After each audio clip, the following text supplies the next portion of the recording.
So let's start there. And you got to go to school that's 5 minutes away, but it takes you an hour because of the route that you have to take so that you don't get killed. Are you kidding me? Have you ever helped somebody in business that turned out to be a backstabber? Absolutely. It's part of the process. You know, we live in a duality universe. So there's yin and there's yang, there's positive and there's negative. So you got to understand that negative always exists and is a part of the game, but it's not there to stop you, it's there to grow you. What?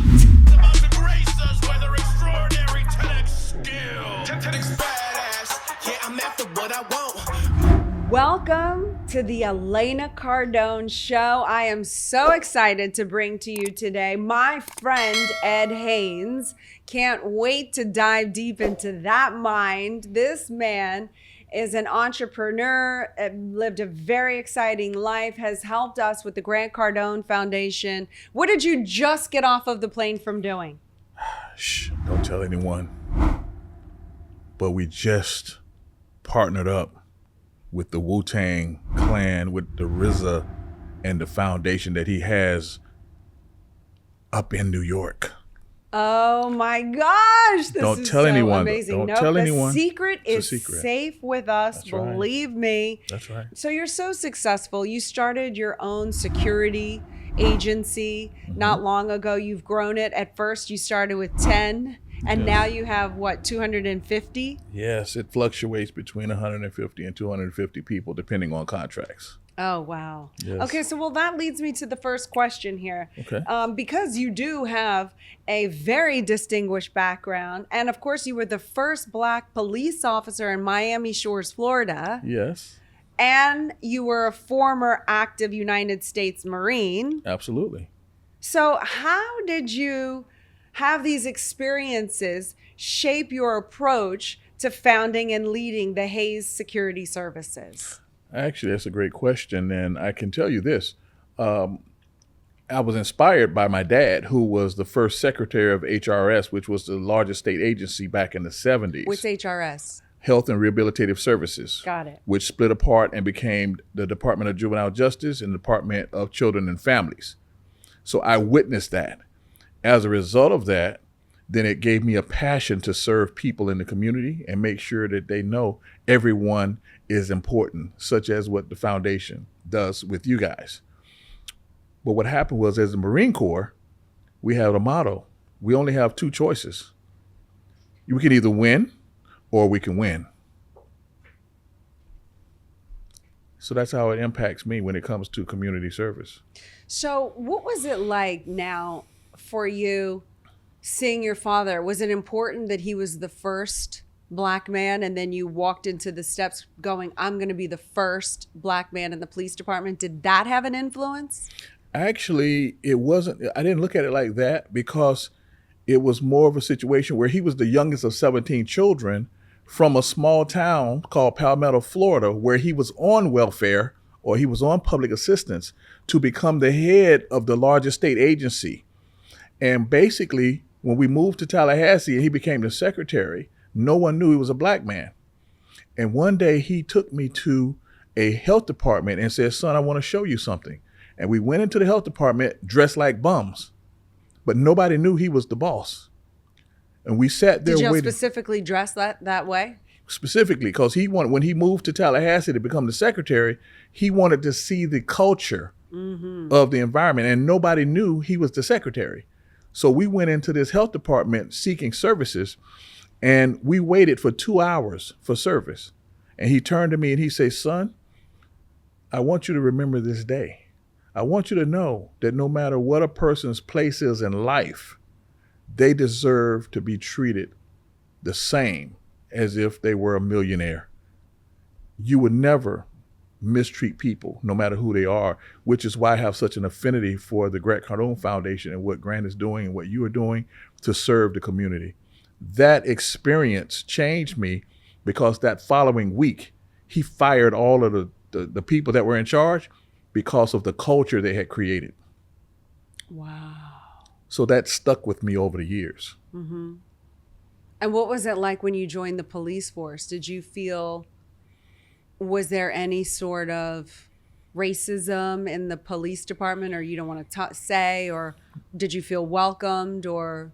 Well, let's just say that you knew that there was a different culture there. You knew that you were in an area that people were unfamiliar with having your kind there. But because of my preparation, being from the family I came from, being from dealing in the Marine Corps and the military, I was able to handle it. It wasn't overt, which in most cases things are not overt, they're covert. So there were covert things that you got to feel. You felt that there. I felt that. Did you feel that in the Marine Corps, or was that more? The Marine Corps is a different animal because it's an institution. Mm-hmm. So when you go into that institution, not only are you dealing with the fact that you're going into an environment where you're taught to kill people, right, basically, but you're also going into, it's almost like a club where it only had on the higher echelon or in the power structure certain people in certain places. But I was fortunate enough to go into an area such as recruiting where it was the creme de la creme. So I didn't experience it as much as somebody who would maybe like in the field, where you're out there and you're in the middle of nowhere and you're having to deal with this culture of people who may have been there for years, sergeants and lieutenants and all that. I never had to deal with that because I was in a recruiting arm. I was more in the public eye. So being a PR person, you kind of handle things differently and you learned a different way. What was the most challenging moment in the Marines?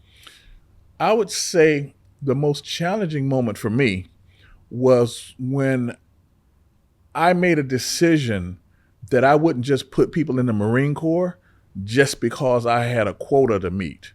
I would actually look for what the expertise or what the strengths of that person were, and I would try to find them a job that related to that so that when they came out of the Marine Corps, they could use that. But the culture was sign them up, put them in, they'll sort it out later. And I wasn't with that. Did you witness people that joined the Marines that actually changed their life for the better? Oh, absolutely. And have had a lot of them come back and tell me that. Including my daughter. Really? My daughter that you met, Candace. She joined? She was a Marine. Oh my God. How does that make you feel? Oh, I was proud. As a matter of fact, not only was she a Marine, she was the Marine that the Marine Corps chose to make the marketing video, which is on the internet right now, to recruit female Marines when she was in Paris Island. Wow. Yes. Did you know that I was a judge for the Miss America pageant this year? And we ended up picking Miss America, who is the active duty Air Force. She's a fighter pilot. And it's the first time that anyone in the military has ever been serious? Miss America right now. Yeah. I didn't know that. Yeah. Congratulations. Isn't that exciting? So she's doing a lot of good works for the military for women. Yes. Because 16 years ago, a woman wasn't able to do her position. I'm sure. And she claims, and I have no reason to disbelieve her, that her physical standards were the same as a man. So they didn't cut back her physical standards. She had to meet every standard that a man met. So she was the real live G.I. Jane. Yeah. And she's beautiful, and she's Miss America. Wow. Isn't that great? You should know. I do know. Okay, so the Haynes Security has experienced impressive growth from 150,000 in sales in 2015 to over 7 million recently. So what are the key strategies that you employ to achieve this growth, and how do you manage the scaling process? Okay, great question. So first of all, I started the security company alone. I was doing bodyguard work for celebrities and entertainers. And I ended up meeting a guy who was the president of a company that had a contract with Dade County Transit. And I pitched him that, hey, if you're looking for a minority partner, my company's ready to go. And it wasn't. It was just me, right? So the guy calls me the next day, right? He says, Mr. Haynes, were you serious yesterday? I said, absolutely. He says, well, listen, we're getting ready to rebid on the Metro Rail contract, and we'd like to see if you'd be interested in joining us. And I said, I have to have a board meeting to find out and ask the board. So I put the phone down. I walked to the restroom. I looked in the mirror, and I asked the board, would we be interested in this contract? It was a unanimous decision. I went back to the phone and I told him that my emergency phone call led to the approval for me to move forward.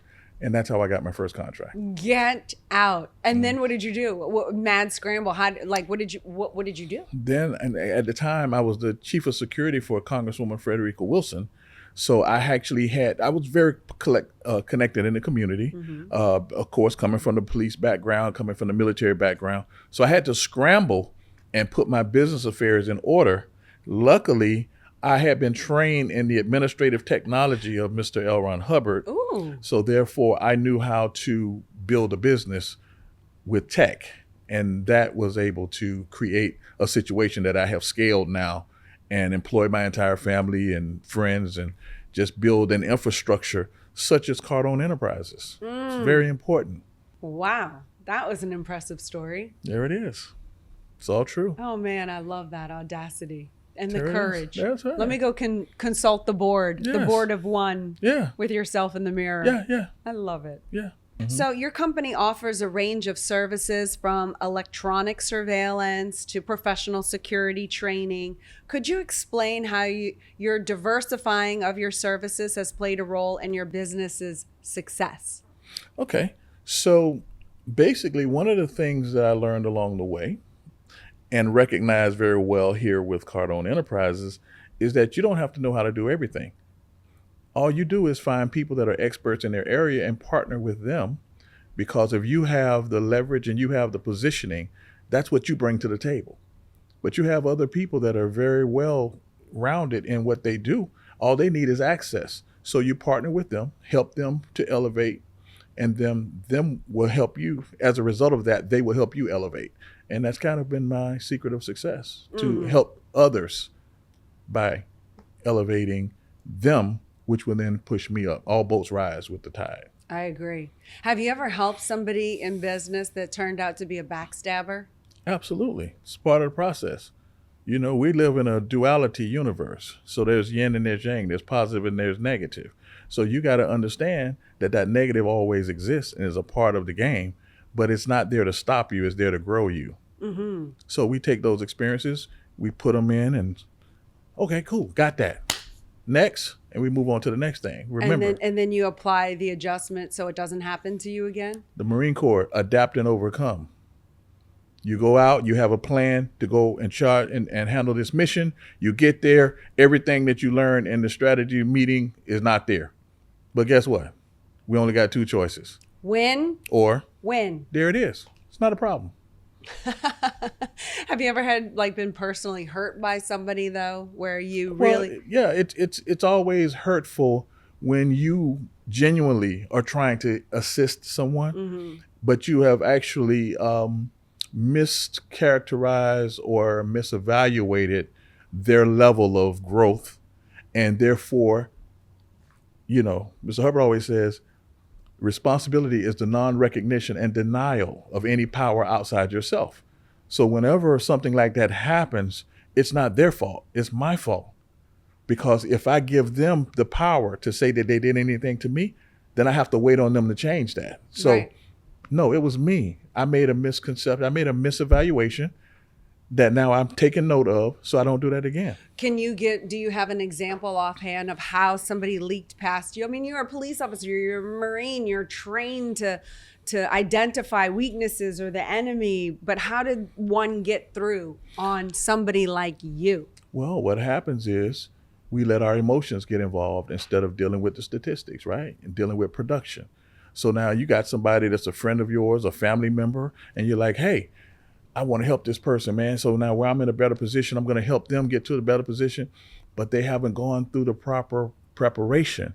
And you put them in a situation where they were really set up to fail because they were not prepared.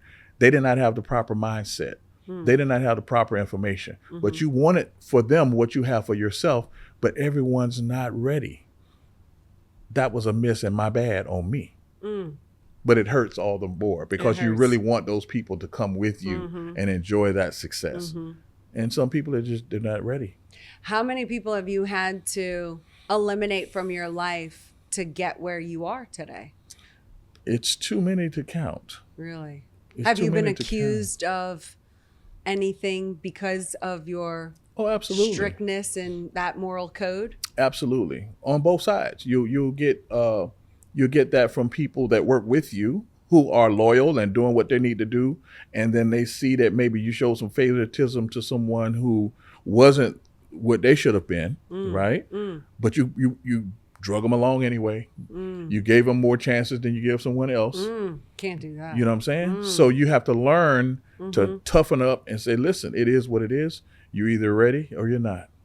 And you got to keep moving. And then you reward those people that are productive. You reward those people that are there for you and make sure that the game is going whether you're there or not. And sometimes you trim down. A mission statement in your business? Absolutely. Our mission is to take this boutique organization and run it as a multi-conglomerate. Just because I'm a small business doesn't mean I can't run like U.S. Security Associates or like in this case, I partner with Allied Universal. So just because they're one of the largest security companies in the world doesn't mean that my policies and procedures cannot mirror theirs. So I just adopt and adapt and grow. And win and we win. That's it. It's a simple process. Yeah. What's your biggest life lesson that you learned? Is that it? Adapt and grow? Or what would you say you went, wow, I wish I had known that back then because, wow, that was the key? I think that if I had to look at it, the thing that has had the biggest impact on me, going back to Dad, was the importance of not losing yourself in the game. It's like sometimes you sacrifice for the greater good and it takes longer to achieve what you wanted. And in this case, I was very involved in the entertainment industry at one point. And we were involved when DJ Khaled was rising to his level of success now. And the guys that I was grooming and training were around him and helping him and these kind of things. If I had decided to stay plugged into that situation, I would have been higher up the food chain as it became from the entertainment side. However, entertainment side meaning what? Meaning I was doing security in the entertainment world. Got you. Okay. Right? Okay. But that world involves a lot of transit, moving around, being in clubs and all of that. I had 2 girls, young kids, and I didn't want to be away from my family. So I had to make a decision whether I went for the fame and the money, or did I try to cultivate the entire group that we can all grow together. So I chose the family, and I stayed and worked on grooming them, which now became the investment bloomed when I started the security company, because each one controls a different part of the business, which allows me to expand and grow, knowing that the family got my back. So that was very important. That is very important. Do you think, this is total sidebar, but you brought his name up, DJ Khaled has been kind of associated a lot with Diddy. Right.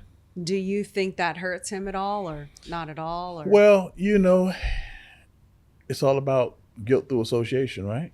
So whether it does or not, we can say that there's probably questions that people have in their mind, because once the situation turned into what it turns into, then everybody's going to be suspect of anybody, especially people who have had favor with Diddy. And Khaled has definitely been one of the people who he promoted and made sure he was on shows with him and involved, and Khaled promoted him as well.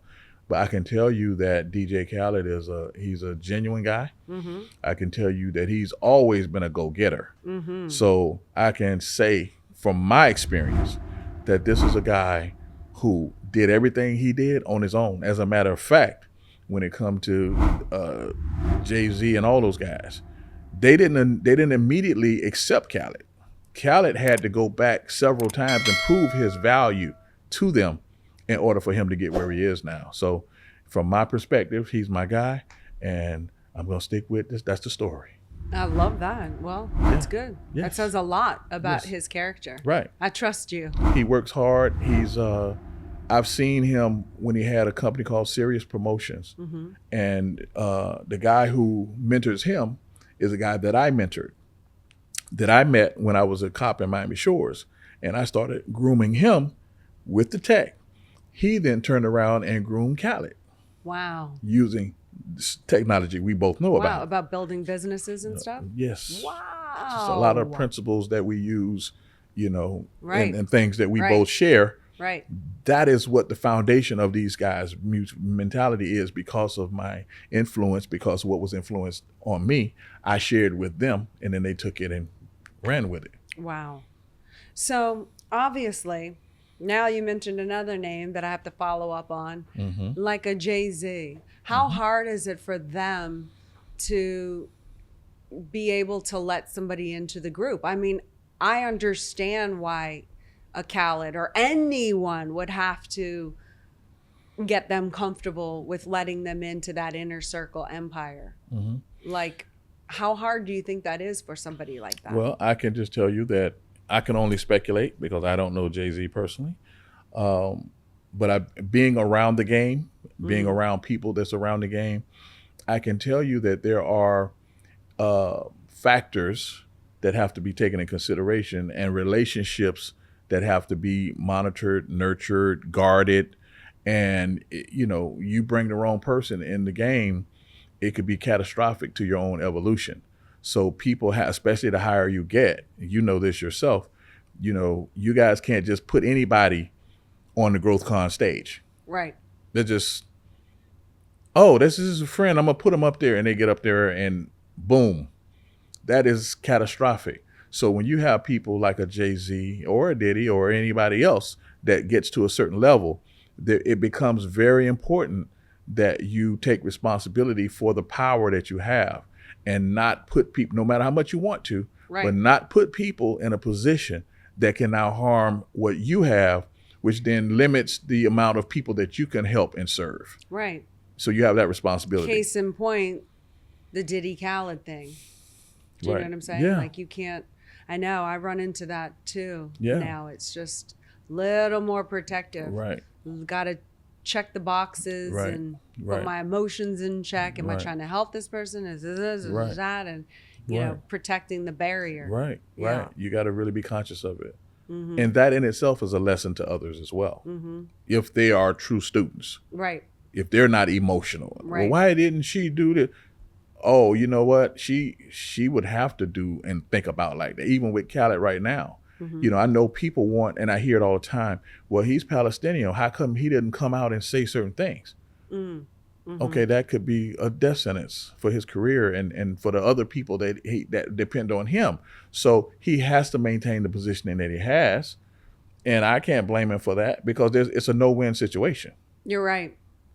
I've oftentimes said, I'm going to stay in my lane. Like, Right. I'm about family, children, women empowerment. Right. And until I handle that sector that I'm Right. willing to take responsibility for, Right. I constantly told myself, stay in your lane. Right. Don't go down the Ukraine, Russia. Don't do the Israel, Palestine. I receive criticism. Why haven't you come out and said anything? Right. It's because I let those people Right. handle those issues. Right.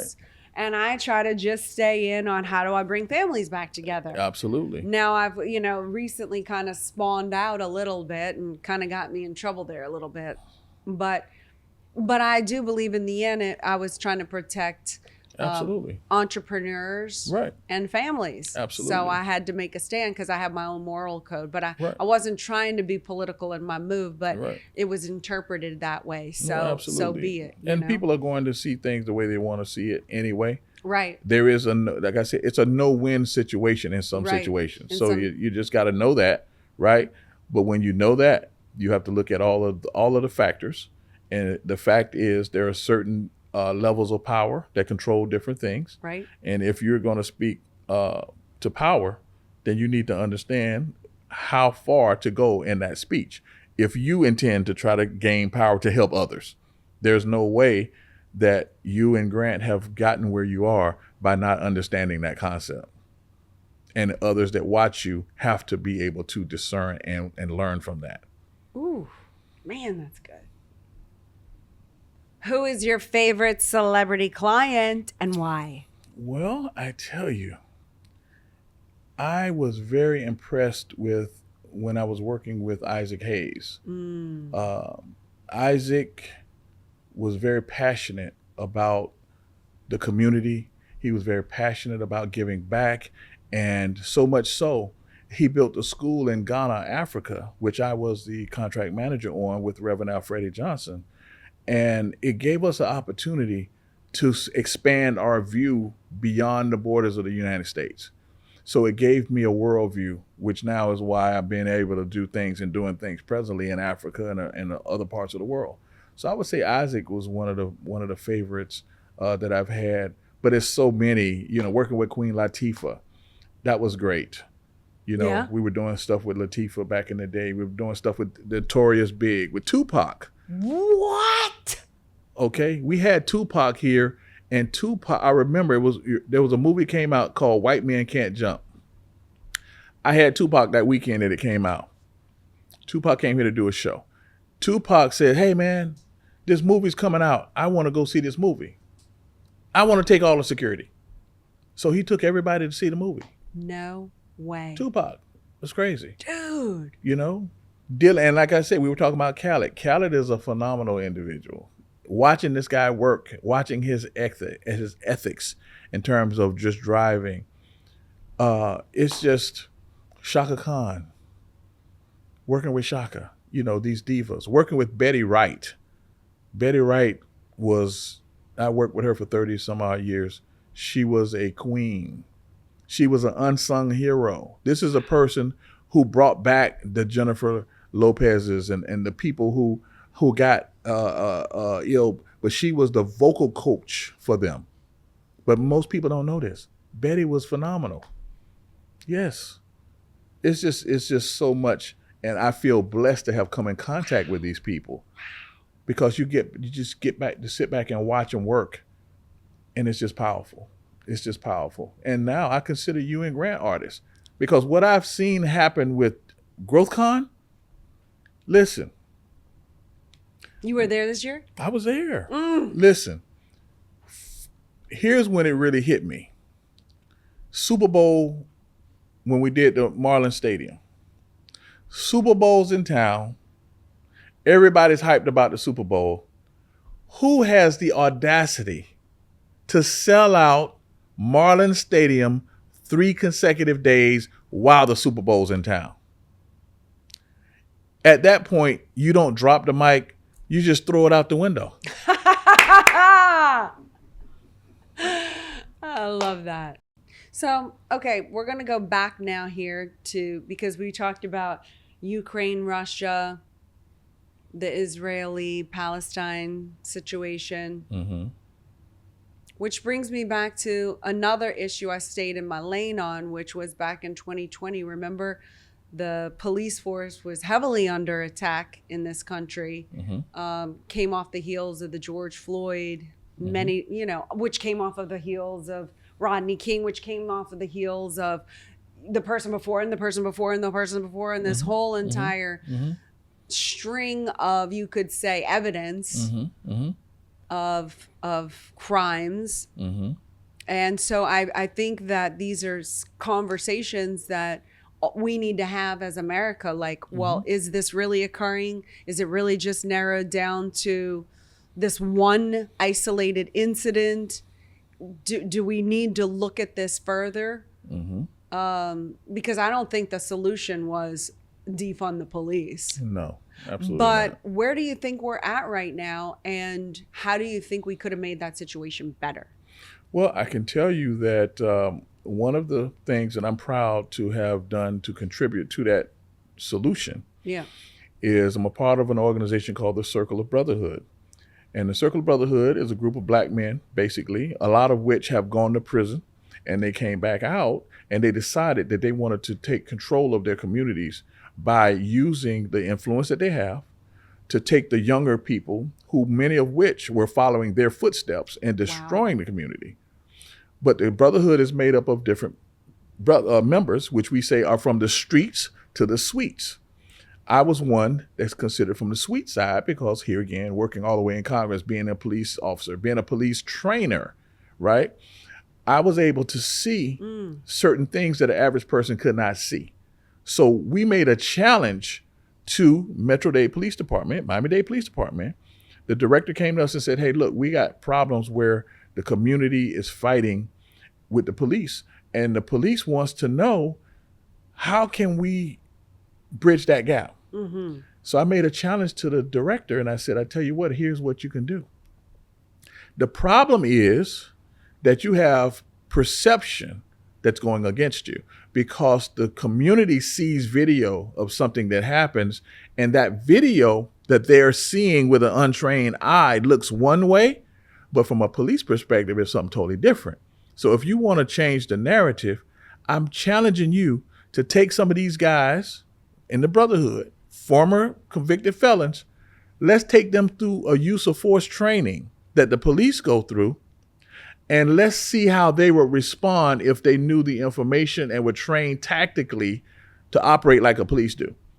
Well, what we did was we took about 40 guys to Metro-Dade Police Department. They went through a use of force training with the same trainers that train the police. And then they had to do practical exercises like the police do before they graduate. Every exercise that they did, they responded exactly like the police would respond. When they left that training, their minds were totally blown, and they went back and started talking in the community. Hey man, the cops did the right thing because we just got trained, blah, blah, blah, blah. Well, when we completed that training, the cops were high-fiving, and they were like, yeah, vindication. See, we told you, you guys didn't understand. And I was standing over there, and they were looking at me like, well, why aren't you celebrating? This is a win. I said, no, it's a partial win. Now we need the police officers to go through the Hood Academy. Yeah!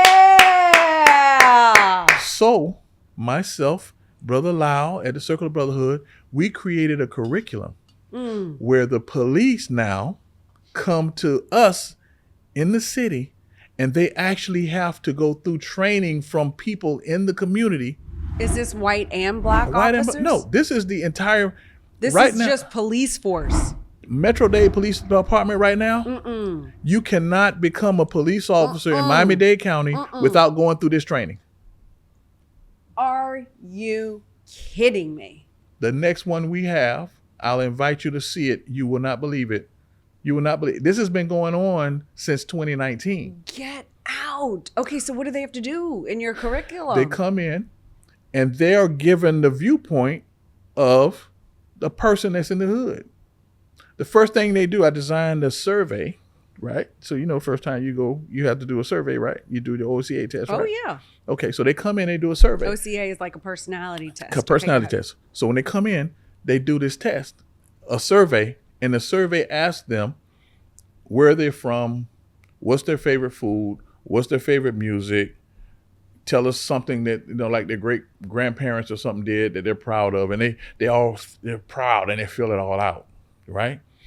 And I take that survey and I say, oh, little Johnny, I see that you're here. You're from Istanbul, and your grandfather was a opera singer or whatever. And I go through the whole thing, read them, right? And as I go through the list, I look at them, and then I say, great. And then I take the sheets and I rip them up and throw them in the garbage. I said, this is the last time I want to hear about that, because you're none of that. You're a dirty dish rag. You just got here. All you are is a slave, okay? And the only reason you're any good is because I've helped you to become that, okay? So you're justifying your existence. So they need to understand that the people that's living in these housing projects are people who have had their entire culture stripped from them. There's no other people that have had their language taken from them, their culture, their food, their music. everything about them. They have no connection to their roots. So let's start there. And then we put them in scenarios where they have to understand that you're living in a community where you're in a war with the gang that's right next door. And you got to go to school that's 5 minutes away, but it takes you an hour because of the route that you have to take so that you don't get killed. No. And these police officers have to experience that to get the proper mindset of what they're dealing with. Then I take them and I explain to them, right? You are a police officer. You have the authority. You're the most powerful person in the world, in the country, because you're the judge, jury, and executioner. No one else is that. A judge can only judge. The state attorney can only charge after the police officer arrests. The police officer can judge, jury, and execute on the spot. There's a lot of responsibility that comes with that. So what we did was we show them the proper viewpoint, and the authority that they have comes with that badge and that gun. But then we do word clearing. Where does the word authority come from? Oh, they don't know. I said, let me help you. Authority comes from the word author. Okay? Who is the author of the book that you use to arrest people every day, which is called the Florida State Statutes? We the people. That comes from the legislators. Oh, okay. All right. Right? Yes. Who elects the legislators? The people. The people. Therefore, with that being the case, who are your bosses? The people. So the people that you're patrolling are actually your bosses. Don't forget that when you're out here treating them like garbage. Because they're the ones that give you the authority through the legislators that write the laws that you're enforcing. You're talking to the people that's in charge. And in history, we were more literate so that they couldn't do what they're doing today. But people have been so dumbed down that they don't understand that they're the ones with the power. So our organization does that to make a change. And we understand that what has happened in all of these cases is simply due to illiteracy. Holy mackerel. What is it like when they come out of the two schools? These guys come out totally in love with the group, because what happens is they now have an understanding of the reality and the affinity so that they can communicate with the people. Therefore, they can take responsibility, right? Because of the knowledge that they've gained. And now they can control the environment that they're in. Whoa. If you don't have goosebumps, I'm just going to tell you something.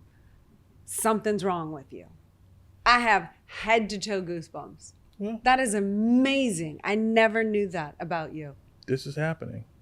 Wow. You know, but I'm just a little regular How guy. long does this take? Oh yeah, just a regular guy. Just a regular yeah, guy. we get that about you. Yeah. This is a one-day training. Wow. And they get that much in that one day. One day. You would have to come and see it, which you will, because I think we're in the process of setting up a 10X hub over there. Yeah. Oh, I would love that. So you're going to be there. Okay. And when we do this, we have, I think, about 3 of them scheduled coming up. Okay. I'll make sure. And what about the police training? How long is that? It's normally the day when we go. 1 day each. Yeah, it's normally 1 day. Okay. That they go out there. But at this point. Do they get to shoot guns when they go out there? Now, here's the funny part. There are simulated weapons that they use, right? Not the real weapons. Because guess what? Convicted felons are banned from being around weapons. Right? Yeah. However, because of the positioning that the Circle of Brotherhood has, we're able to put these guys in positions where they actually have simulated weapons that fire rubber bullets and fake guns and all that. Yeah. I still have a scar. Okay. From scenario training. Yeah. Do you see this my scar? Ah, That's where I got shot. Wow. Yeah. Mm-hmm. Well, these guys get a chance to have that experience, right? Mm-hmm. And it makes a difference. But primarily right now, because the word has spread about the concept, we're focusing on community policing 101. and bringing the cops to us. We're right now doing Metro-Dade Police Department, the City of Miami, Miami Gardens, North Miami. We're doing about 10 police departments, including the Public Defender's Office and the State Attorney's Office, because now you have to also address the culture that's in these departments that take these files and treat them just like it's just nobody's, with that life is not going to be impacted by what you do with them in court because they don't have money to pay for an attorney. Why are they going to get less than valuable representation? Right. We attack all of that. Man. Circle of Brotherhood. So great. You glad you feel proud of yourself? Absolutely. You should. Thank Absolutely. you. Because we're making a difference in the lives of people. You're incredible. No, thank you. Yeah. Thanks for being you. It takes one to know one. Thank you. Tell me about what you do for the Martin Luther King Foundation. The Dr. Martin Luther King Parade and Festivities Committee is the oldest, 47 years running, nonstop consecutively, even during COVID. We did a virtual parade. There's a gentleman by the name of Dr. Preston Marshall and a woman called Lady Jenkins who went to Coretta Scott King to get permission to do this parade here in Miami. It started out with a few cars. It has now evolved to an 8-mile parade with hundreds of thousands of people viewing it here and abroad. And I've been blessed to be the vice president now. So we've been doing this thing. It is phenomenal. Every year, it's the one time where economics is given to the community because people will come out and they can sell their wares, they can cook food. It's one of the most powerful economic empowerment actions that take place in South Florida. And it was this year, we were lucky to have Bob Duggan and we had Nancy Cartwright to come out and become parade grand marshals. And hopefully we're going to have the Cardones to get involved if it fits in their schedules. I would love it. How do we know about this? What's the link? What are the dates? You go to the MLK Parade and Festivities.org. Okay. The website is there. And you see all the information. Parade and Festivities.org. Yes. Like organization. That's correct. Okay, got it. You'll see the information about it on there. And is it next year It's or next this year? It's every year. We just finished. It's Martin Luther King weekend. Okay, got which it. is January 15th, around the 15th, okay. right? But 2 years ago, when I became as I was vice president, I extended it out from just being a parade to a weekend of festivities. So what happens is the parade is on that Monday, but we normally do workshops. We do empowerment workshops, literacy type, financial literacy we do different things because Dr. King had what's called a Poor People's Campaign, where he was actually training people to become economically stable to empower the community. So instead of just coming out that weekend on the parade, we have to supplement that. We do theatrical productions, we do concerts, we do different things throughout the Friday comedy show. We do events Friday, Saturday, Sunday, and then the parade is on Monday. I love it. So that's what we've evolved to. I love it. Okay, we're checking the schedule right after this because it would be an absolute honor to be there. Well, we will be honored to have you. Okay. And you have a standing open invitation. Thank you. Absolutely. All right. And we need to have those beautiful daughters that you have to empower the youth because the youth are the future. That's for sure. And you've been teaching us what that looks like when you're raising those beautiful, intelligent women that are going to change the world. They are. They're going to change the world. They're for sure. I Proud marvel. mom moment over here. I marvel at each time I see them come on stage. They're professionals. They're professionals. They're mic drop. Throw out the window. Yeah.